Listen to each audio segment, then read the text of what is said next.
Why do you want to quit? This is, of course, the very first step. Very likely everyone watching this has given this question some degree of thought. But have you really truly considered your answer to this question? Have you paused and really considered the question at all? Some of you have already answered this question and have a deep conviction to their answer. For them, they may carry on to the following points. But if you don't have an absolutely unyielding resolve to your reason for quitting, then you should keep watching. Why do you want to quit? Answer it as simply and as honestly as you can. Don't overthink or overcomplicate the answer. What or who do you care about enough that you want to quit? This must be a truly honest answer, and not just a passing thought. Else you won't have any conviction to it when you really need it. It needs to be something you truly care about.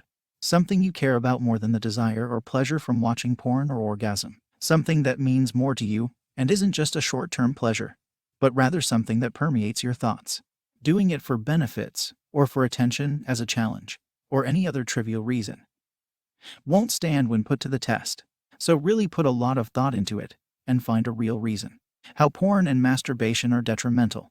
The negative effects of porn and masturbation have been covered extensively by people who have studied it much longer, and with more depth. So I won't even pretend to cover all of that here. Instead, you can take any of the vast amounts of videos describing the benefits and positive nature of not watching porn and retaining and invert everything you see. This is, after all, the reality of things. There are no benefits, there are instead defects we're giving ourselves, and thus by no longer damaging ourselves. We receive so-called benefits which are simply not having the defects we give ourselves in the first place. Rather silly if you think about it. So yes, in short, you can easily list all of the negative effects of PMO by inverting every single benefit that anyone reports. Now you have the generic reasoning as to why you wouldn't want a PMO. Wonderful, this is where most videos leave off on this subject, even though sadly it's more important than it's ever treated. A generic bullet point list of why PMO is bad for you has been made time and time again, and I've yet to see it help anyone much at all on its own. What you now have is a basic understanding of the destructive power that PMO holds. But it's still too generic. Preparations for the end. Now, you have your reason for quitting all of this, something you really care about. You should have a strong conviction to this. Be utterly resolute. Nothing should sway your belief. Nothing should make you doubt whether or not your reason really matters to you. If so, you didn't give it enough thought. And you now have a general understanding of the destructive nature and harm that would come from PMO should you choose to do it. Now, let's be real. Unlike most addictions, the source of this addiction is very much natural, but it has been perverted and abused for evil purposes. We designed to seek healthy partners and reproduce to perpetuate life. Thus, we are attracted to the female form and the act of reproduction. Your brain releases massive amounts of dopamine when you see someone attractive, and a far greater amount during the act of orgasm. Both of these reward systems have been hijacked by today's society with the easy instant access to any kind of porn imaginable, and a multitude of ways to be stimulated. This is a massive problem, but one that can be set aside for now. This is about individual growth. After all, if everyone walks away, those corporations will die off on their own. Anyway, the point is that the source of our addiction is a natural process that we are designed to desire. So the common case for people is they will not be tempted by porn or the idea of rubbing one out no matter how long they abstain. That would mean they've become asexual. Instead, you will develop stronger convictions towards your reasons for not into those habits, eventually to the point that the idea of indulging in them is repulsive. Note, however, that it is because of your convictions to your reasons for quitting that these habits become unappealing, not out of sheer force of will or by simply denying yourself these things. This is important to keep in mind. The final step. With all of that in mind, you are now ready to create the foundational stone on which to build the rest of your journey. You have your reason for all of this, and you should be absolutely firm and unyielding in your conviction to it, without any doubt about your belief in it. Consider now thoroughly your reason. Why does it matter to you? Why do you care about it? How would you feel if it was denied to you? If you couldn't achieve it? How important is it to you? Why is that your reason? Consider all of those questions and give meaningful thought to each one. You will want to write this down to help solidify it all and remember, but even just mentally going through this is very impactful. You should now have fully solidified the reality of your reason. There should be nothing unknown about it to you, but instead it should feel a part of you, like you've always known it fully and have no doubts or questions about its validity. Behold, your fully fleshed out reason, And now consider all of the many detrimental ways that PMO will harm it. All of the ways that this addiction will tear apart whatever your reason is. All of the many insidious ways, some subtle, others overt, that indulging in these habits will destroy this thing you care about.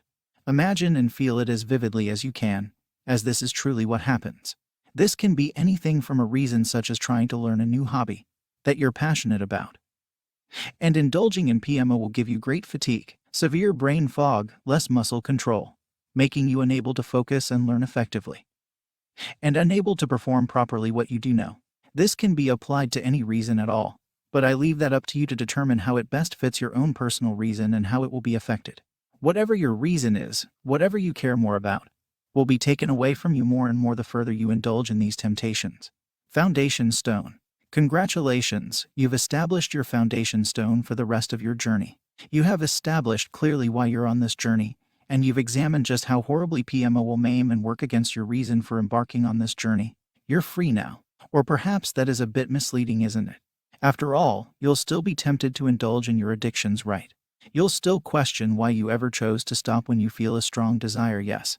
Of course, you will, as mentioned above, you always will. It is only natural in this case. But do not despair. You're imagining now likely something very different than the true nature of things. You're thinking maybe of the unbearable urge to scratch an itch when the time comes. That you just can't focus unless you give in to the cravings, yes. No, this is not the nature of which I speak. This is simply habitual behavior working as habits should. You become used to habits and feel out of sorts when you break your habits. This is true for absolutely any habit. You can read about the science of habits, but do not despair, this is not what you may fear. Habits are easily changed given time and diligence. Maybe you believe that it's not just habit, but maybe more impulsive. A heat-of-the-moment type of decision. Really, that's wrong too. That is just more involved habits woven around. At the core, it's the same as the last point. You've become accustomed to giving in to PMO whenever you're feeling bored or stressed or whatever else may be the trigger. You've developed a habit of giving in when you experience those triggers. This is also not natural and is easily fixed. This is the entire core of the aforementioned book. No, the only natural part of this addiction is the initial desire. All of this stems from something that is indeed natural. However, all of the habits built up around it to then turn it into addiction is all very unnatural indeed. The emphasis on this point is that I've seen a lot of false hope that one day, through constantly desiring to give in and simply denying oneself these pleasures, someday they will no longer care. And that couldn't be further from the truth. If you convince yourself you're denying yourself something pleasant, this is a fatal error. Even if you don't indulge, every time you think this, you're solidifying in your mind that this is indeed something you want and you're being kept from it. This is entirely counter to your goal of trying to quit and be free of said addiction. Freedom. You're free still sounds a bit misleading, yes. Still not fully convinced. If you followed along and truly gave thought to each instruction, then this should all click in place now if it hasn't already. Why do you want to quit? Create the reason for why you're quitting. How porn and masturbation are detrimental. Learn the destructive nature of PMO. Preparations for the end. Some notes to discard any false expectations. The final step. The final step is really where all of the magic happens. I write in a way that your reason and the act of indulging in PMO are their own entities. It helps to consider them as such, even though it's not necessarily true. Anyway, you've created your reason. Now you've fully fleshed it out and made it as real as you can. You now know PMO to be highly destructive and negative towards anything positive. Then you imagined a so-called fight between the two, which really represents what would happen to your reasons for quitting if you were to give in to your cravings. You've seen what happens if PMO wins that fight, leaving your reason crippled and maimed beyond recognition. That imagined loss is what will become reality if you give in to your addiction. That is reality if you don't change. If that reality is not what you want, then it's as easy as not giving in. Your addiction can only strike if you let it by choosing to give in. Don't give in, and the strength of the PMO addiction will wither and die, while your reason will flourish and live. And that is the key point of all. This final section that summarizes it all. If you have a truly compelling reason to quit, if you really care to be free, then PMO holds no power over you. Whatever trick of the mind or force of habit that tries to tempt you with how good it will feel, how much easier it would be. All temptations. How good will it feel to give in? It could feel amazing. But you don't care because you care about your reason and the success of your reason more. Would it be easier to indulge? Yes, almost always. But you care more about your reason more than you care about taking the easy way. Anytime you feel tempted to give in or to forget why you started, remember the battle you imagined in the final step. It is always an ongoing battle.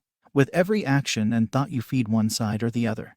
You either resist and support your reason and fight for its survival and flourishment, or you give in and empower PMO to tear down and mangle your reason. Think of this whenever you're tempted. Really immerse yourself and imagine the so-called battle. And you'll find you won't want to give in.